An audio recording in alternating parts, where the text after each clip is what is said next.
Following this meeting, French President Chirac increased his close relationship with Vietnam. Many times, when on assignment to France, I would arrange to meet President Chirac for a courtesy visit.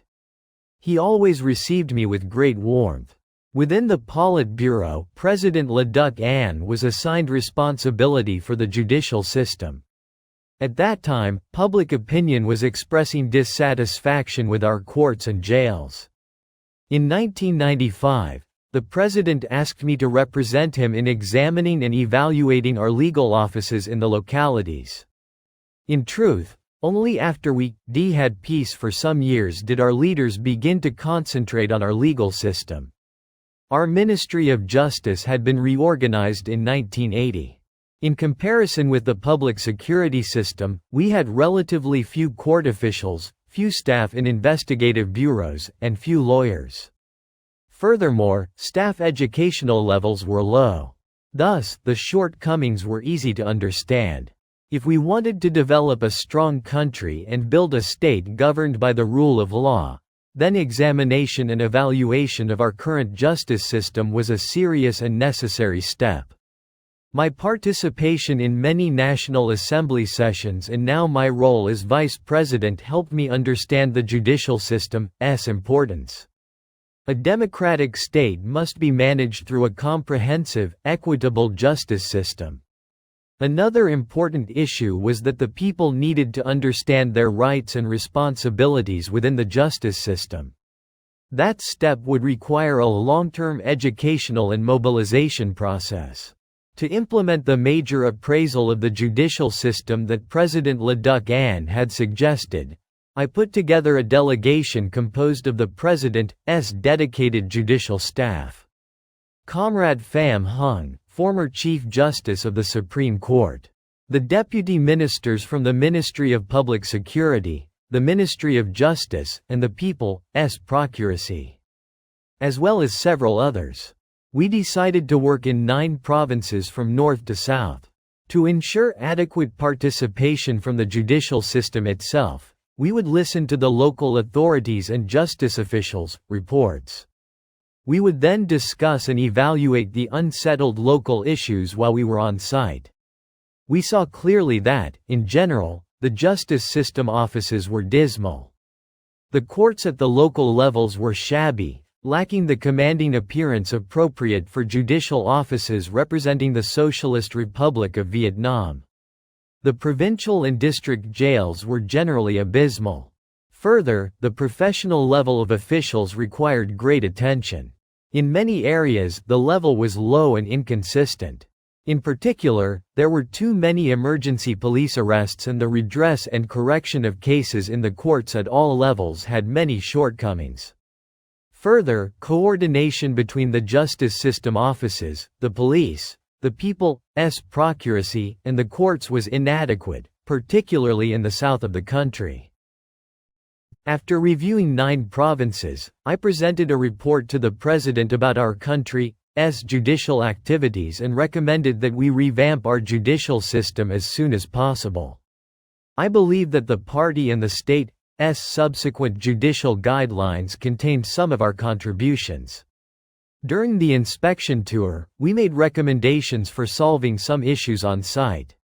We found one situation at the Ministry of Public Security's jail in Hanoi, where a youth from outside the city had been sentenced to death but held in custody for 6 years without the sentence being carried out.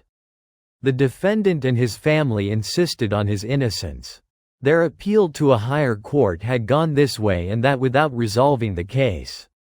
We recommended that if there were not sufficient evidence of a capital crime, then the court should reduce the sentence.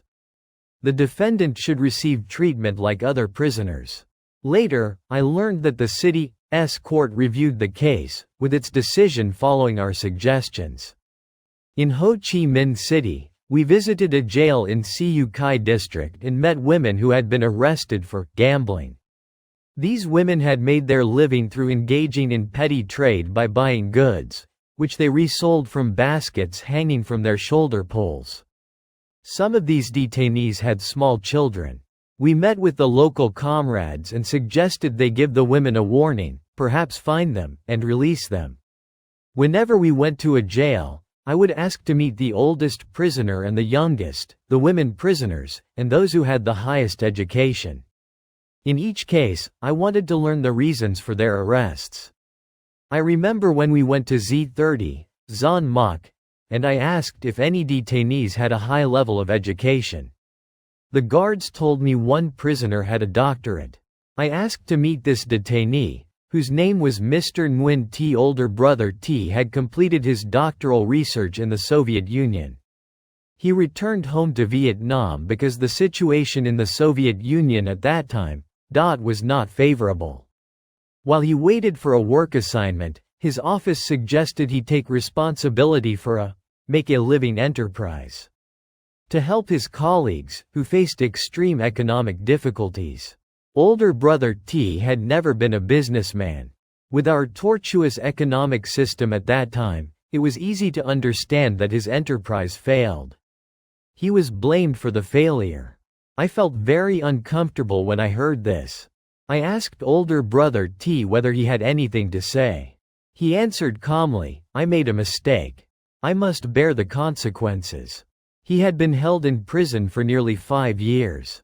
After the inspection stage, we instituted a second stage of granting reprieves.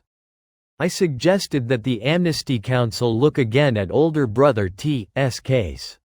He received an early reprieve. Truly, it is a regretful practice to treat our officials that way and not help them do their work successfully.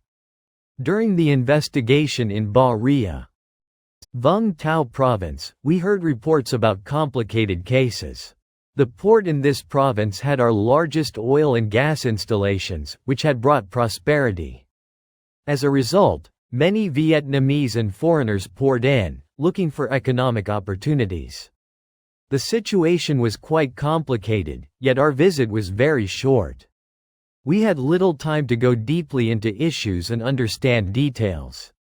I worried about this. When we returned to Hanoi, Comrade Pham Hung and I asked the Supreme People's Procuracy to send us several files. These provided the basis for close, concrete guidance. Among the cases was the issue of TVB, an overseas Vietnamese, whose home area was Soc Trang Province. He had returned from Holland to invest in Ba Ria, Vung Tau, SC products and environmental tourism. Even though the local leaders disagreed about his transgressions, the provincial legal office imposed its judgment. TVB's family sent appeals to many central-level offices. I had heard about this case. After checking, I found that the Ba Ria, Vung Tau authorities' methodology did not follow the party and state's policies, particularly regarding overseas Vietnamese, whom we had urged to return and help rebuild the country. At that time, we were still working out our legal system. Our own citizens' engagement with our legal system met difficulties, but it was even more problematic for overseas Vietnamese. I felt that if returning overseas Vietnamese had not done anything terribly wrong or dangerous, then we should warn them and guide them toward better behavior. However, the police offices, the People's Procuracy, and the Supreme Court did not accept my suggestions. Many Vietnamese journalists disagreed with the legal decisions regarding TVB's case and covered his story. There was also a great deal of public discussion among Vietnamese in foreign countries. Comrade Pham Hung, who was then the legal advisor to President Tran Duc Luong, and I tried to explain this point to the party leaders but to no avail. In the end, I decided I must use my rights as a National Assembly representative. During a session in May 1998, I stood up and raised the issue with the Chief Justice of the Supreme Court, requesting that the National Assembly Standing Committee address the matter. Comrade Nong Duc Man, then the President of the National Assembly, recorded my request. After that, he assigned the Legal Affairs Committee to supervise the case, but the committee did not address the case seriously. It did not clarify the issues, instead causing prolongation and further complications. I think I took the correct position in terms of conscience and responsibility. Many people agreed with my attitude, yet others felt differently and asked, "Why do you champion TVB? Have you ever met him?" I answered them directly, "No, I have never met him." Still, we must apply the law correctly according to the person and the offense. Later, I learned that the government finally reviewed this case. At that point, everyone said, if earlier we listened to older sister Bin, then we wouldn't have this mess. I finished my first term as vice president and was elected to continue for a second term. During this time, my family experienced a great sorrow. After my younger brother Ha returned from Con Dao Prison Island, he set about moving and restoring the altar to Elder Phan Chow Tren. He chose a place closer to the site where Elder Phan had been buried 60 years before. The new site was more spacious and more appropriate for honoring a great patriot. After finishing this work, Ha fell ill. Comrades in the health sector did their best but couldn't save Ha from serious illness. I was bereft because Ha and I never did have the chance to live near each other, as we had when we were young. I had never been able to take him to visit the revolutionary bases and resistance sites where he had worked so that he could see once again his close friends from those days. However, at that time, I did achieve something that would have delighted my husband were he still alive. I was able to help our son, Thang, do graduate studies overseas for 2 years. That study provided Thang with useful knowledge and experience for his later work. Some years before, when I was at the Paris conference, Thang was chosen to study in the Soviet Union or the German Democratic Republic. Kang and I discussed this and decided Thang should not go. Instead, we reasoned, he should study at home for more rooted training. We sent him to the Vinh Yen Military University. Thang graduated and wanted to continue his studies overseas, but securing a place was difficult. My friends can easily continue their study overseas, he said, because they already have degrees from abroad, but I studied at home. I heard this as blame even though Thang had never complained. He worked for many years here and there in mechanical engineering jobs. Finally, he was able to study overseas. He improved his educational level and shifted into economics and finance, the new branches of knowledge that our society badly needed. I was delighted we could repair part of a rigid decision my husband and I had made years before. During my second term as vice president, I had more experience. At the direction of President Tran Duc Luong, who had succeeded Le Duc An, I continued to concentrate on education, social affairs, and emulation awards and commendations. In 2001, I handled a matter I can never forget. One day, I was on my way to a central-level party meeting, to which I had been invited as a special guest, when I ran into an elderly man with white hair. I did not recognize him initially but then realized he was a doctor I'd known 40 years before. He had brought a farmer to see me. When I heard the farmer's story, I understood immediately why this friend from years before had sought me out. In Ben Tre province, a youth named Nguyen Van M, the son of Nguyen Van Ut, the farmer who had come to see me, was accused of raping and killing a woman. The court sentenced the young man to death and the execution was to be carried out in 4 days. Nguyen Van M's family and friends held that he'd been the victim of injustice, so they had gone hither and yon, seeking intervention. I was not yet clear about the case, but I knew my friend, the doctor, to be honest and careful. We had known each other when he was a member of the State Committee on Forensic Medicine. I also knew that if the accused were executed, there would be no opportunity for redress. As soon as I arrived at the central-level party meeting, I sought out Nong Duc Man, who by then was party general secretary. I explained the situation and presented Nguyen Van Ut's petition to delay execution and re-examine the case. Hearing my proposal, Comrade Nong Duc Man agreed and asked the Chief Justice of the Supreme Court, who was present at the meeting, to send an urgent directive to the Ben Tre Provincial Court. The intervention prevented the execution. After that, I suggested that the courts and legal offices at both the central level and the locality review the case. From my point of view, if there were insufficient evidence or if the evidence had been misplaced, then the sentence should be revoked or lessened. Also, we needed to open ways for elderly and young defendants. I was pleased because I had followed my conscience and had helped an impoverished farming family overcome a disaster.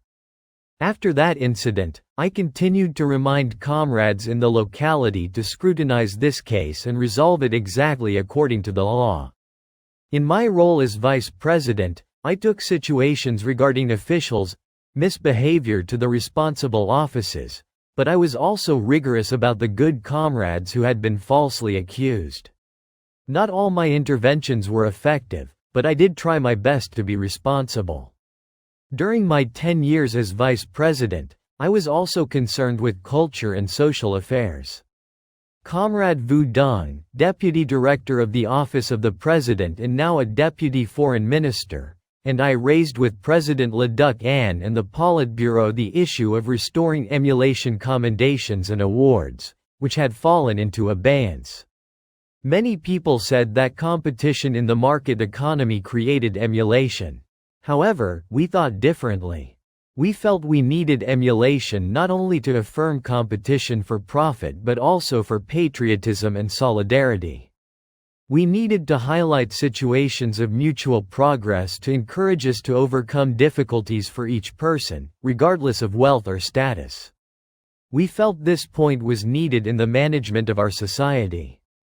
The Politburo instituted Directive 35 regarding emulation commendations and awards.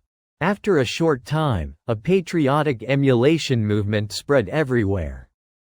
Prime Minister Phan Van Khai chaired the Central Level Council on Emulation Commemorations and Awards, while I served as first deputy chair. In 2000, we organized the first National Emulation Congress, which was lively and successful. I was delighted to find many worthy sisters among the labor heroes from renovation, including Captain Nguyen Xuan Hong, perhaps the only woman commanding a ship in Vietnam. During the fierce typhoon of 1998, Ms. Hong braved tall waves to rescue dozens of fishermen. Another example was Sister Tran Thi Duong, director of Phong Phu Textile Company, one of our most prosperous textile companies. And then there was Tran Ngoc Suong, director of the Song Hao Farm in Can Tho. She had followed her father as a labor hero by establishing a large state farm, which increased the living standards of several thousand farming families. I can say that the women chosen for emulation were truly skilled and as deserving as the men. Recently, some of the leaders of the Song Hao Farm, including Ms. Suong, were accused of financial mismanagement. I heard many contradictory views in the public discussion. I am not clear about the details, but I believe that with economic activities during the difficult times under our old system, we assigned people tasks but did not provide the assistance and constant monitoring necessary to flag problems early. Then when the situation became serious, we would sue, pass a cold verdict to solve a situation, and condemn people. But where was our responsibility? Were such actions reasonable and appropriate? In truth, I did not agree. I believe truth will eventually win. In 1994, the party and state issued a directive honoring heroic Vietnamese mothers. This step, which President Le Duc An proposed, received widespread support, although some people said the idea was long overdue. After 20 years, many mothers worthy of recognition had passed on. Nevertheless, this directive brought deep meaning, pride, and comfort to thousands of families. Two localities with many heroic mothers were Quang Nam Province, my ancestral home, and Siu Kai District, the Land of Steel. In Ho Chi Minh City, the responsible authorities were the Ministry of Defense. the Ministry of Labor, War Invalids, and Social Affairs, and the Central Level Council on Emulation Commemorations and Awards. As representative for the President, I received many heroic mothers, most of whom were impoverished and lonely. Mother Nguyen Thi Binh from Dien Ban, Quang Nam Province had lost her husband and 10 children and grandchildren. This was also the ancestral home of Nguyen Van Troy and Tran Thi Le. Perhaps across the world few families have experienced so great a loss. When I heard about the lives of these mothers, I felt even more strongly about this point. In war, women endure the greatest sacrifice. I also reserved time to work on the issue of children, particularly those with difficulties and handicaps. The Law of Care, Education, and Protection of Children went into effect in 1991, along with the decision to establish the Child Protection Fund to mobilize the people's contributions along with state assistance for this important cause. I was invited to serve as the fund's president. Several retired ministers and deputy ministers, including Comrades Lazan Trin, Tran Thi Ton Ton, La Hoi Khan, and others, served on the fund's council. After 15 years, the fund continues to grow in strength and has brought assistance to thousands of unfortunate children with disabilities, including victims of Agent Orange, through programs such as 1,000 Smiles, A Childish Twinkle, limb surgery, and more recently, Young Hearts. Truly, nothing could give me greater joy and happiness than work, albeit small, that saves lives.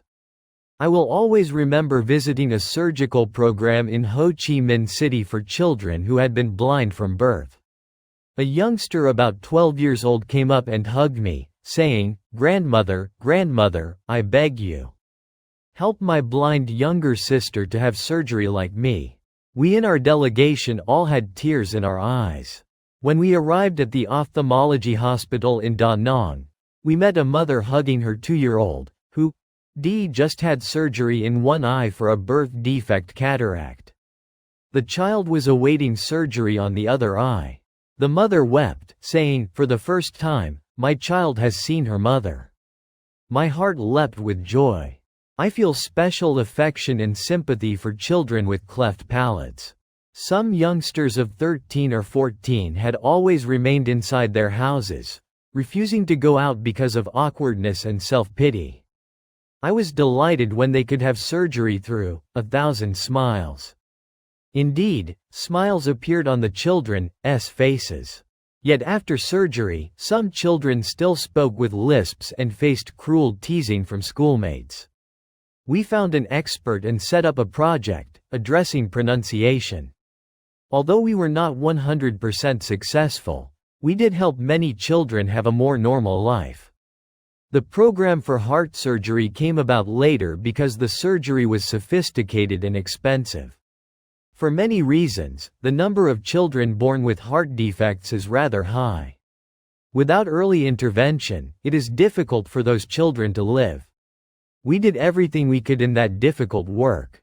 My greatest sorrow, affection, and sympathy are for children affected by Agent Orange. Nearly half of them live with severe handicaps, such as brain damage and leg paralysis, which cannot be treated. It rends my heart when I see the mothers who have been holding handicapped children in their arms for 30 years. These mothers and fathers usually come from poor families. Surely across the world there is no place where people must bear such pain. In 1998, we organized the Fund for Assistance to Victims of Agent Orange, which belonged to the Vietnamese Red Cross. I was introduced to serve as honorary chair. The director was Dr. La Sao Dai, whom one could call a hero. He had been courageous in his service in the South during the American War. After the war, he dedicated himself to Agent Orange victims. And then in the end, he passed on, possibly because of the effects of Agent Orange. In February 2002, I took part in the United Nations conference to report on Vietnam's 10 years of implementing the Convention on the Rights of the Child. This was my second visit to the United States. In 1991, I had visited the States as president of the Vietnam Union of Peace, Friendship, and Solidarity organizations to join a conference of American NGOs working in Vietnam. That conference of people's organizations was very favorable for us. During our trip, we stayed in the homes of American families, who had supported Vietnam during the war. American veterans escorted us wherever we went.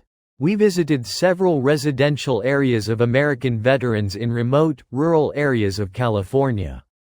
These veterans had been demobilized long before, but their employment status was insecure, their incomes marginal, and their housing minimal. Nevertheless, when we arrived, these families gathered together and greeted us with great warmth. My second visit to the United States was as Vietnam's vice president. By then, we had fully normalized diplomatic relations.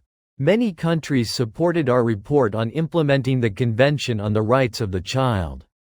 They were particularly interested in our organizational model, because our Committee for Care, Education, and Protection of Children linked various ministries and branches as appropriate to the state's national goals.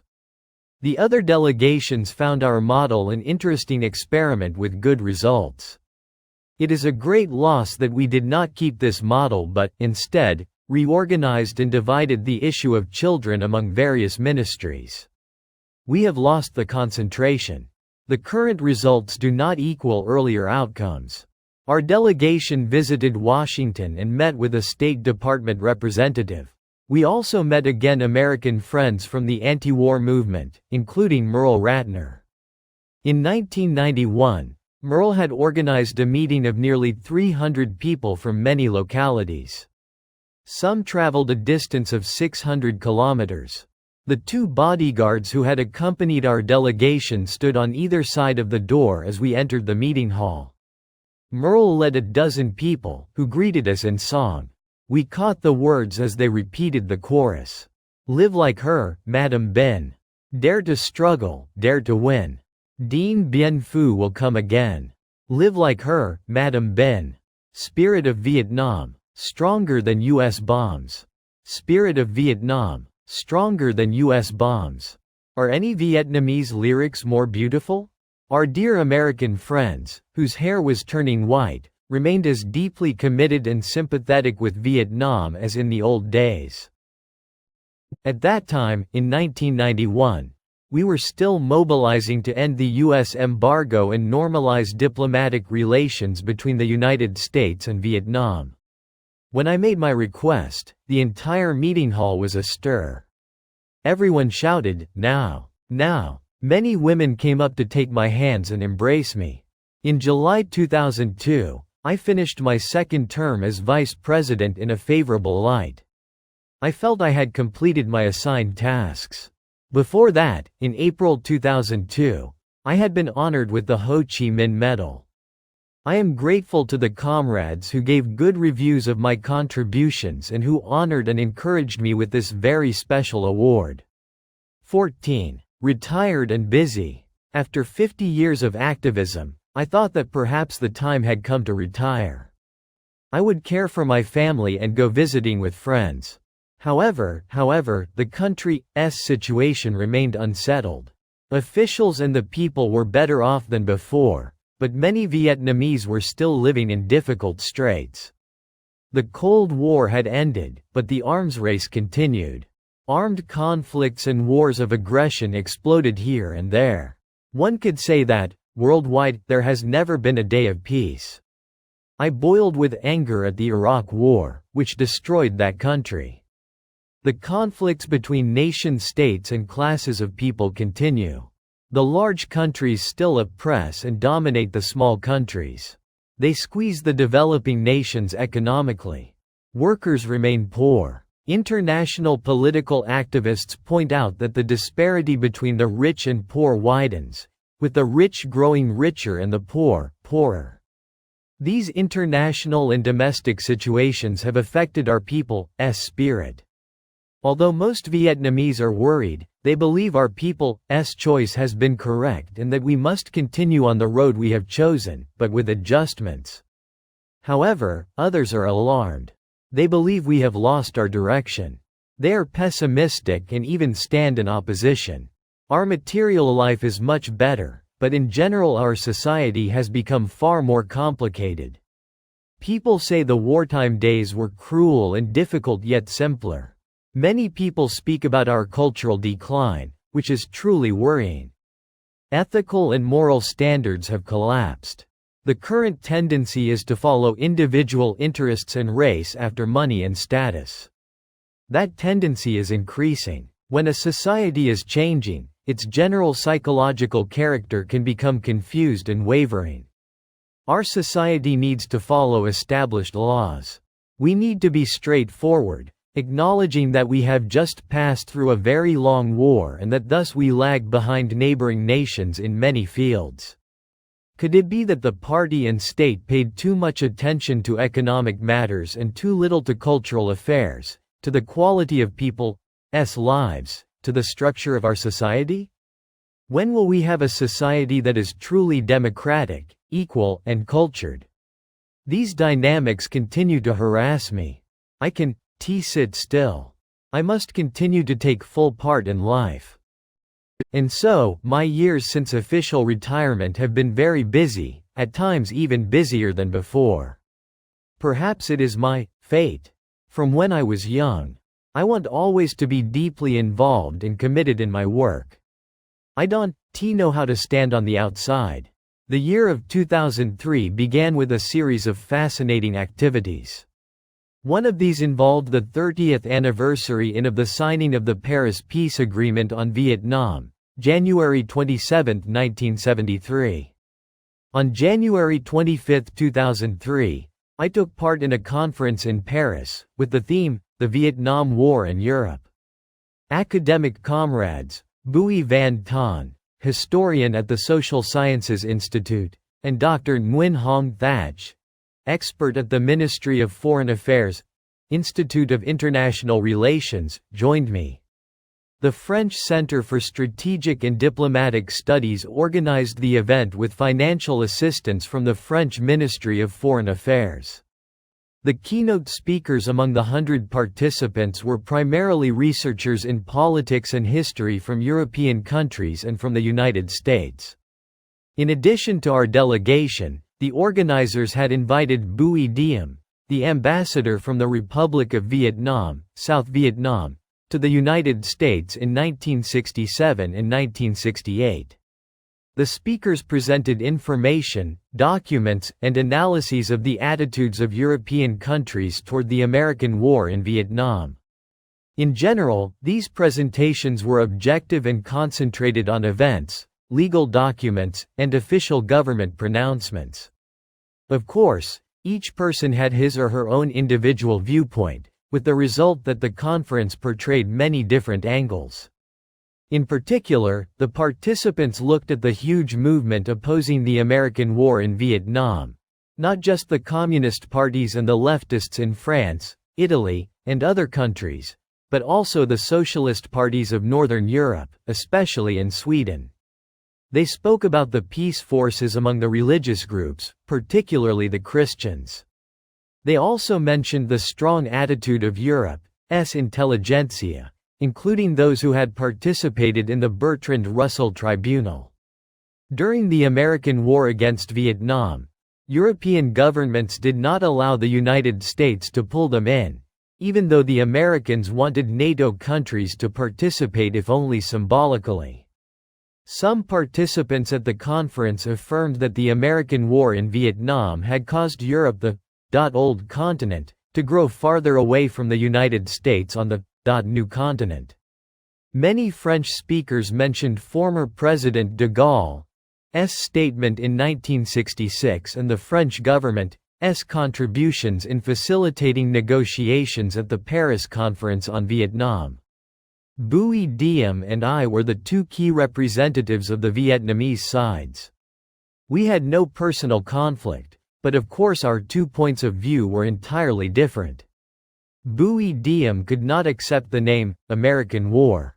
Because, he said, the war was between nationalists and communists. He held that the Republic of Vietnam was the nationalist side, with support from the United States, while we were the communists in the socialist faction, with support from the Soviet Union and China. In addition, he said, the communist victory had relied on violence in drastic ways, causing countless deaths and massive destruction. I tried to control myself. I read my prepared speech, presenting our system and processes as they developed in resisting American aggression. I described the principles of the Democratic Republic of Vietnam and the National Liberation Front, Provisional Revolutionary Government of the Republic of South Vietnam, which we had established in order to secure independence and reunification, just as we had done during our War of Resistance against French colonialism from 1945 until 1954. I spoke strongly. The strength of our resistance came from our patriotic spirit and the solidarity of all our people. Those who were communists stood at the forefront in the resistance and sacrificed the most for the homeland and our people. That is the truth, which no one can deny. One participant at the conference asked, documents show that 300,000 Chinese troops arrived to fight alongside your army? I answered, the Chinese people helped Vietnam both politically and materially. But only the Vietnamese Liberation Army fought in the South. The conference lasted 2 days. Surely, we will organize many more international conferences and write many books and magazine articles in various countries in the effort to understand our resistance war against the United States, for this was a major event during the 20th century. A little more than a month later, the Vietnamese Foreign Ministry also organized a conference for the 30th anniversary of the signing of the Paris Agreement with the goal of drawing lessons from our experiences in diplomatic struggle. Our meaningful lessons included the use of sound negotiating principles, our diplomatic timing, the coordination between diplomacy and the battlefield, and our use of international solidarity, especially with the Soviet Union and China. There was also this question. In 1954, should Vietnam have continued its resistance to the end in order to liberate the entire country and reunite the nation? Stopping with the Geneva Agreement forced us to accept division at the 17th parallel. Did we cast aside the opportunity to avoid another war? As I see it, the Geneva Agreement reflected the situation that embodied the advantages and disadvantages of the two sides in 1954. It also allowed us to see the complicated international relationships at that time. As a result, we could ensure that the Paris Agreement was more complete and more rigorous, because we could incorporate the valuable experience and lessons we had drawn from the Geneva Agreement. This assessment reflects the skilled leadership of our party and the strength of our people. From 2003 until 2013 and the 40th anniversary of the signing of the Paris Agreement, many international political activists and historians were researching and evaluating the American war in Vietnam. They will continue to do so for many years. The questions they ask again and again include: why did the United States invade Vietnam? What was the source of the Vietnamese people's victory? Might it have been possible for the war to end earlier? What was the intention behind the Paris Agreement? And so on. Through many conferences and many individual conversations, they had occasion to engage in dialogue and to explain the answers. Several years ago, in a speech, Mr. Henry Kissinger accepted the U.S. failure. The causes, he said, were the lack of a clear U.S. purpose and a lack of support within the United States. A number of experts on the United States and the war in Vietnam hold that the United States engaged in the war from 1961 to 1964 with the aim of limiting the Communists in accordance with principles operative during the Cold War. Then, in 1967, when the United States saw that the war in Vietnam was not based on directives from Russia and China, the Americans purpose was only to help South Vietnam stand up and to keep South Vietnam from falling into the hands of the communist North Vietnamese. That's when the United States thought about withdrawing its troops and Vietnamizing the war. This is a simplistic explanation for a war that lasted 20 years, destroyed a country, and killed several million people. For us, the U.S. purpose was clear. The purpose was to change South Vietnam into a colony according to a new, American model and to limit communism in Southeast Asia. However, the United States did not have the right to transform the war into an invasion. That was a violation of international law, a violation of a nation's rights, and a violation of the legitimate choice a nationality had made. Because of these violations, the Americans were immediately opposed both inside the country and across the world. This dynamic is the primary source of the American defeat. In truth, France was like the United States in not understanding our history and the Vietnamese people. These are the basic reasons both wars of invasion met defeat.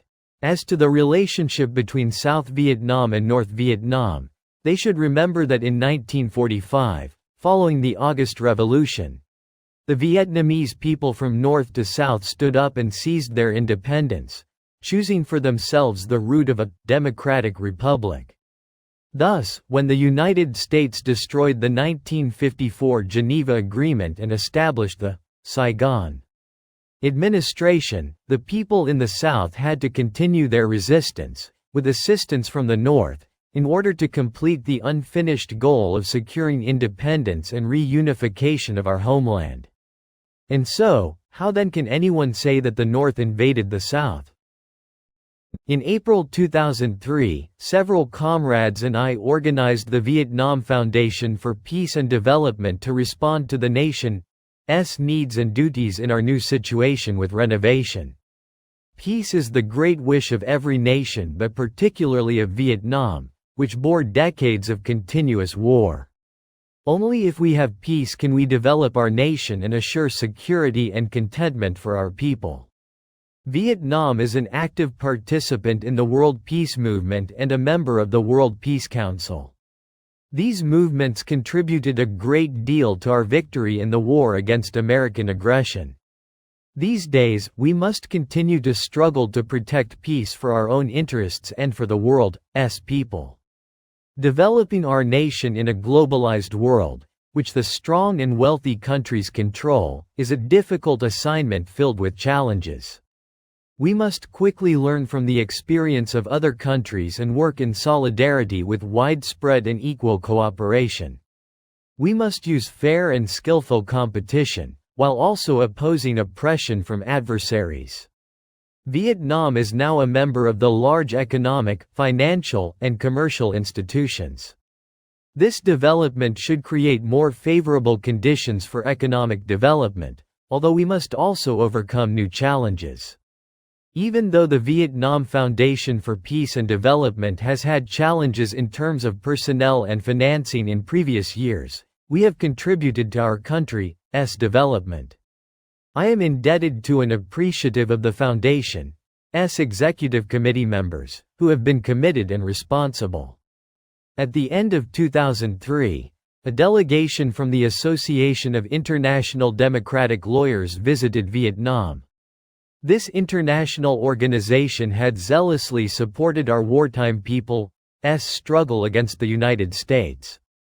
In particular, this group helped shape the famous Bertrand Russell International Tribunal, which in 1967 raised accusations against the Americans' cruelty in Vietnam, including the use of chemical warfare. The leader of this delegation was Mr. Sharma, an Indian and longtime friend of Vietnam. Like other international democratic organizations, this association did not have the financial means to be as active as before, even though its members are prestigious lawyers from many countries, including the United States. The visiting delegation was concentrating on the after effects of war. These lawyers said our people had the right to sue the United States for damages resulting in so much pain and loss in Vietnam. They pointed out that the war's after effects are still serious, particularly the effects of Agent Orange. All American veterans who served in Vietnam between 1962 and 1975 were deemed to have been exposed to Agent Orange, even if only indirectly. They are eligible to receive assistance from the U.S. government. Thus, the lawyers said, there was no reason for the United States not to accept responsibility for damages inflicted on the Vietnamese people. They suggested that we needed to establish immediately an association for victims of Agent Orange to represent the rights of the several million Vietnamese plaintiffs. On January 10, 2004, we formally established the Vietnamese Association of Victims of Agent Orange, VAVA, with Lieutenant General Dang Vu Hiep as president.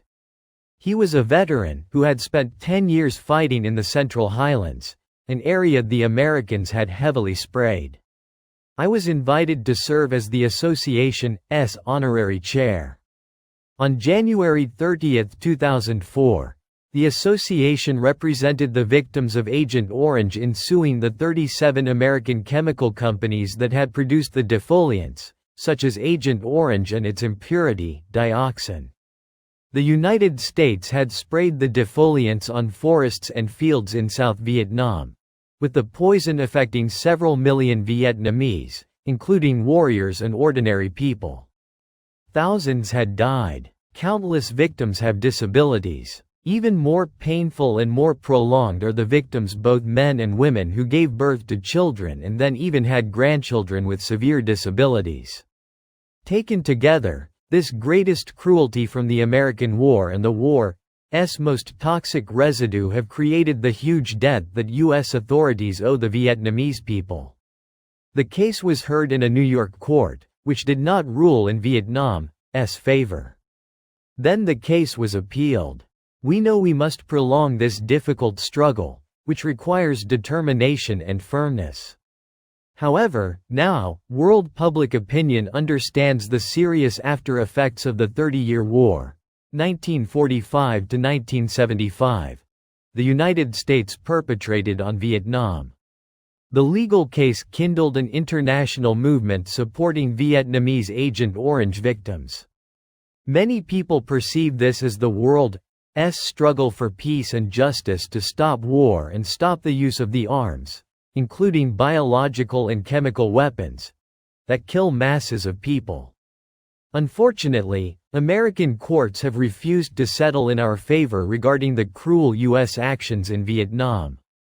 Nevertheless, the Association of International Democratic Lawyers announced, humanity's Court of Conscience has decided. I continue to serve as chair of the Fund for the Protection of Children, as president of the Fund for the Kovalevskaya Prize, and as president of the Phan Chau Trinh Cultural Foundation. In addition to these activities, I cannot refuse to work in education and training, which I consider the keys to development. Under the auspices of the Vietnam Foundation for Peace and Development, I have sponsored research on educational methodology and, with my foundation brothers and sisters, have organized informal discussions and conferences on education in hopes of contributing to this crucial cause. My younger siblings and my children keep reminding me that I must retire. However, I cannot abide a passing day when I do not work, as long as I am still able to contribute. My hopes and happiness reside in my two grandchildren, Long, paternal, and Dong, maternal. Both have been assiduous students. Long is studying banking and finance at a university in Great Britain. When he returns to Vietnam, he hopes to work on national financial policy in a state office. Such a wish is not easy to implement, but I am supportive and encouraging. Dong has chosen architecture and wants to learn the skills needed to rebuild his grandparents' house. That's also a beautiful vision. I am pleased and happy that, even though I have retired, I am fortunate to have many friends come to visit. In addition, every day there are new friends, brothers and sisters, who come to share their confidences with me and ask for my ideas on shared questions and private matters. On my 80th birthday, Comrade Vu Q, a friend and brother who was then over 90, presented me with a beautiful pair of parallel sentences. Vietnam has not only men of gifts, Tay Ho also has a woman of talent. The year 2006 was special for my family, for we commemorated the 80th year of the passing of Elder Phan Chow Trinh, my maternal grandfather. We organized 2 seminars, one in Da Nang and one in Ho Chi Minh City. In 1994, the state had designated Elder Phan's temple a national cultural and historical site. In 2006, we organized a large commemoration ceremony at the temple. Participants included Elder Phan's many descendants, our friends, representatives of the Ho Chi Minh City Department of Culture and Information, and officials from the Tan Binh District Office of Culture and Information. The workshop involved historians from research institutes and universities. It clarified and unified assessment of Elder Phan's important political role. Some people held contrary ideas. They objected, for they worried that lifting up Elder Phan would diminish the great status of President Ho Chi Minh. I completely disagreed. Evaluating each event and actor during our country's complicated 20th century history is difficult. However, time will permit us gradually to lift up and perceive historical truths clearly, precisely, and calmly. We can explore each person's role in defining the principles for the founding of our nation. We can determine each person's influence at decisive times and afterwards, even a very long time afterwards. I began writing this memoir in the beginning of 2007, when I turned 80. I finished it at the end of 2009. After I set down my pen, I still had many conflicting thoughts, a jostling of worries and hopes. We can perhaps say that my generation is the last of the Vietnamese who took part in our 2 resistance wars and who, after 30 years of constant struggle, were still alive and could contribute to healing the wounds of war and to rebuilding our nation. We are more fortunate than many of our brothers and sisters, our comrades who died along the way for the cause. I have come to understand the pain of war and the difficulty of establishing peace. My own life, in concert with the life of our nation, has helped me understand that seizing political power and demanding independence were extremely difficult, particularly when opposing the colonialists and imperialists. However, maintaining political power and building a nation, particularly a nation fitting the people's wishes and hopes for a truly pure life of freedom and happiness, is much more difficult. Nelson Mandela, the preeminent South African political leader, said, "For to be free is not merely to cast off one's chains, but to live in a way that respects and enhances the freedom of others." We in Vietnam must draw upon our human resources so that our people can use their own self-determination and capabilities to build an independent and free nation. I hope that at some time not long from now we will have a generation of Vietnamese with sufficient self-confidence, humanity, and intelligence to create a democratic and cultured society in a strong country, which the Vietnamese have built from their own self-direction and with their own hands. For this reason, I continue to suggest that the party and state implement a basic and comprehensive reform of our educational system, thereby also improving our national culture and our nation's future. Education remains the most decisive factor in our nation's success. If there is an issue on which I concentrate and about which I worry, it is the question of our nation's internal strength. We made it through a war of national liberation, which was extremely cruel and lasted for so long. The war pushed our country's economy to its lowest ebb and severely injured our nation's culture and society. We lack trained administrators with expertise in economics, technology, education, culture, and management. Perhaps speaking from the piles of ashes, we can move forward with the wish to build a developed country, returning to us a life where all our people have their basic needs met, are free, and content. We strive toward that goal, which is totally appropriate, but the road is filled with obstacles and challenges in a world now brimming with serious conflicts on every side, particularly regarding economics and technology. We understand that we must protect our political independence with economic independence and national defense security, but above all, with an independent economy. Thus, in order to protect our independence and national rights and in order to develop our country, we have no other route than the necessity of establishing a strong, independent, and sustainable economy that is not beholden to anyone, that is cooperative but is not dependent on any other nation. Our spirit of patriotism and the unification of people must be strong in self-sufficiency and labor to build our country so that our own, internal, national strength becomes stronger. Our own internal strength must build a democratic society, a nation of laws and justice using the strength of our people's heart and their unity to create the base for all our various strengths. Our nation has never before had such advantages and resources. Many people say we have a golden opportunity. However, life is such that when opportunities are greater, challenges are also greater. Can we overcome our challenges and achieve the objectives and dreams of the generations who sacrificed everything to bring us to where we are today? The answer rests with the comrades, the brothers and sisters who bear heavy leadership responsibilities. The answer also rests with our people and especially with our youth, the primary force building and defending our homeland. I believe in the destiny of our homeland, a country and nationality, which has struggled in heroic sacrifice during our long history. Our homeland has earned the right to a splendid future. Surely we Vietnamese have the strength and will to create that future.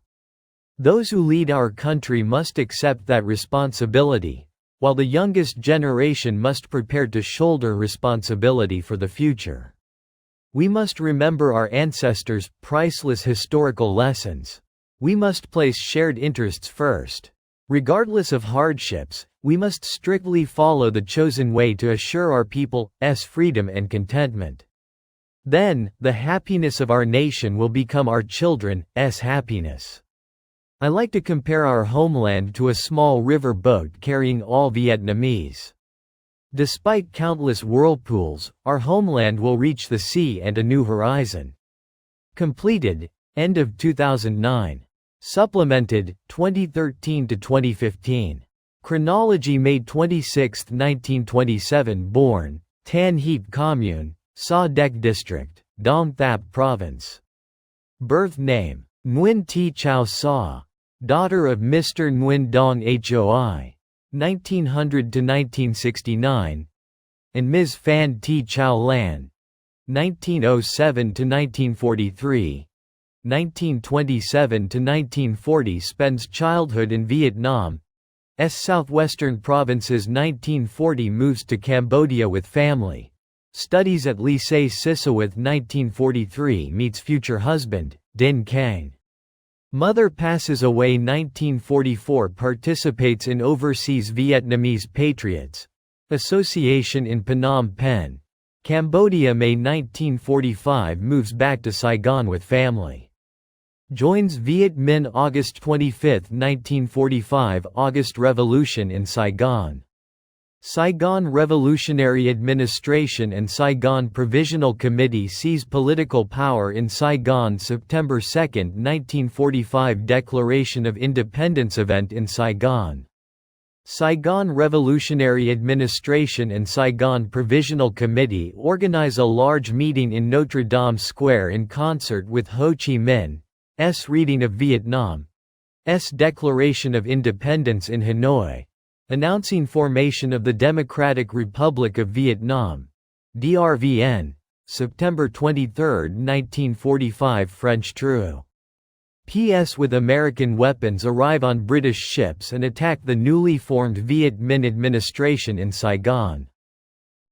War of resistance against France begins in Saigon and then spreads throughout Vietnam's southern region. January 6, 1945 serves as Secretary of Resistance Committee, Hong Ngu District, Dong Thap Province. Takes part in independent Vietnam's first general election May 1946. Returns to Saigon. Joins secret activities, Association of Women for National Salvation, Association of Youth for National Salvation, etc. Takes alias, Yen Sa. November 1946. French invade Haiphong northern port city and then push toward Hanoi, the DRVN capital. December 19, 1946. President Ho Chi Minh promulgates his call for nationwide resistance.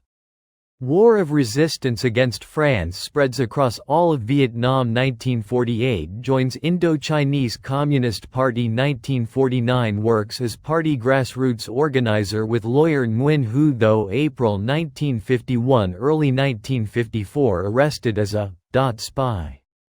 Intervention by high-level French associates of her grandfather, Phan Chau Trin, in Paris prevents her execution. Held in Kai Hua Prison, Saigon. November 1954. Arrives in the north as part of regrouping after the Geneva Agreement.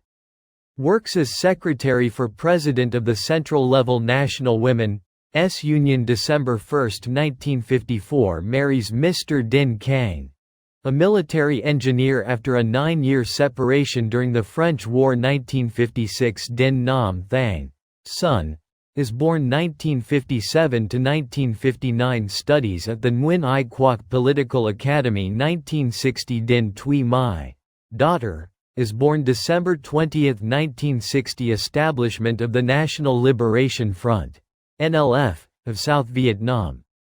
1961. Works for the Reunification Commission in Hanoi. Concentrates on NLF people-to-people diplomacy. Takes a new alias, Nguyen Thi Binh, Peace, 1962–1968. Through NLF activities, builds international support for Vietnam by lobbying with individuals, international organizations, and foreign governments. June 1962. Attends World Democratic Students' Congress in Budapest, Hungary. July 1962. Attends WO. RLD Democratic Youth Congress in Leningrad, Soviet Union, now St. Petersburg, Russia. Late 1962. Visits Indonesia. Meets President Sukarno and Dipa Nusantara Adat, General Secretary, Indonesian Communist Party. Professor Nguyen Van Hue, NLF Secretary General, is head of delegation. March 1963. Attends the Third Congress of the Asia-Africa Solidarity Committee in Tanzania as head of the NLF delegation. 1964. Visits Indonesia for the second time. Late 1964. Attends International Women's Congress as head of delegation. Repre. Senting the Women's Association from liberated areas of South Vietnam. 1967. Meets representatives of the American anti-war movement in Bratislava, Czechoslovakia, now the capital of Slovakia. November 4, 1968. Arrives in Paris as deputy head of the NLF delegation to the Paris Conference on Vietnam. Jan. January 25, 1969. Official opening of the Paris Four-Sided Conference. April 1969. Visits the United Kingdom. Delivers a speech on the NLF at Trafalgar Square. May 1969. Father Nguyen Dong Hoi passes away May 8, 1969. Announces the NLF's 10-point position at Kleber International Convention Center, Paris. June 6, 1969. Establishment of the Provisional Revolutionary Government (PRG) of the Republic of South Vietnam. Becomes foreign minister and head of the PRG delegation at the Paris Conference. Early 1970. Visits Sweden at the invitation of Prime Minister Olof Palme. July 1970. Official visit to India and Sri Lanka as PRG foreign minister. September 17, 1970. Announces the PRG 8-point position demanding U.S. total withdrawal before June 30, 1971. September 1970. Travels to Lusaka, Zambia, to lobby for PRG's admission to the Non-Aligned Movement (NAM). Early 1971. Visits Cuba during Cuba's International Year for Vietnam. July 1, 1971 announces the PRG's 7-point position demanding U.S. total withdrawal and establishment of a government of national concord. January 11, 1972 announces the PRG's 2-point position: U.S. withdrawal and establishment of a coalition government consisting of the PRG, the Saigon administration, and the Third Force. March 1972 Troops of the Liberation Army attack eastern regions of the South. September 1972 DRVN Special Advisor Le Duc Tho presents U.S. National Security Advisor Henry Kissinger with the draft Paris Agreement on ending the war and restoring peace in Vietnam. December 18–29, 1972 United States bombs Hanoi and Haiphong with B-52s during what Westerners call the Christmas bombing, and Vietnamese call Dien Bien Phu in the air. Vietnamese air defense shoots down or disables a significant percentage of the US B-52 fleet. January 23, 1973 Le Duc Tho and Henry Kissinger initial the Paris Agreement. 10:00. January 27, 1973 32 documents of the Paris Agreement on ending the war and restoring peace in Vietnam are each signed by the foreign ministers of 4 nations.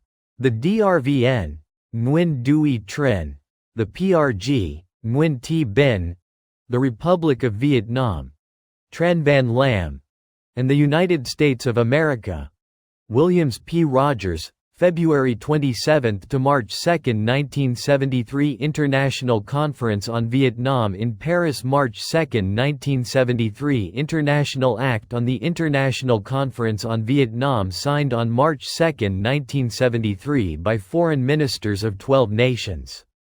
DRVN, PRG, ROV, and the USA as signatories to the Paris Agreement. Canada, China, France, Great Britain, Hungary, Indonesia, Poland, and the Soviet Union as additional signatories to the International Act, with the UN Secretary-General present but not a signatory. April 1973 leaves Paris for Hanoi. April 1973 to April 1975 continues work in formal diplomacy and people-to-people diplomacy. Lobbies governments and people's organizations for implementation of the Paris Agreement by the United States and the Saigon administration. July 1973 PRG achieves official admission to the Non-Aligned Movement. NAM. 1974 receives the Ben Barka Medal for Afro-Asian Solidarity. June 1974 visits Afghanistan. Stand to lobby for diplomatic recognition of the PRG. September 1974 travels the Ho Chi Minh Trail as a member of the delegation led by PRG President of Government Nguyen Tan Phat for a visit to the Cambodian resistance movement against the US-backed Lon Nol administration. April 30, 1975 Liberation of the South. 65 governments have established formal relations with the PRG. May 1, 1975 reunion after 21 years with her brother, Nguyen Dong Ha, just released from the tiger cages. On Con Son, Con Dao Island. May 13, 1975 Saigon Grand Meeting to celebrate liberation of the South. June 17, 1975 Meeting between the NLF of the South, PRG, and Vietnam Fatherland Front, DRVN. July 1975 Non-Aligned Movement. NAM, Foreign Ministers, meeting in Lima, Peru. Lobbies for admission of the DRVN to NAM. October 1975 visits Arab states to borrow petrol. Meets Saddam Hussein and manages to borrow 1.5 million tons of petro at preferential interest rate. 1976 to 2002 elected a deputy to Vietnam's National Assembly. 6th through 10th sessions. 1976 to 1987 Minister of Education. Unites the management of Vietnam's educational system. Organizes literacy training for the former South.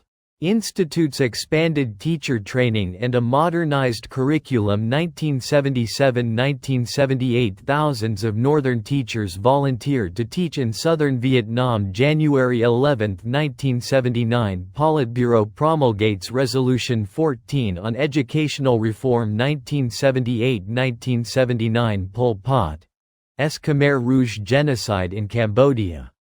Khmer Rouge incursions into southwestern Vietnam.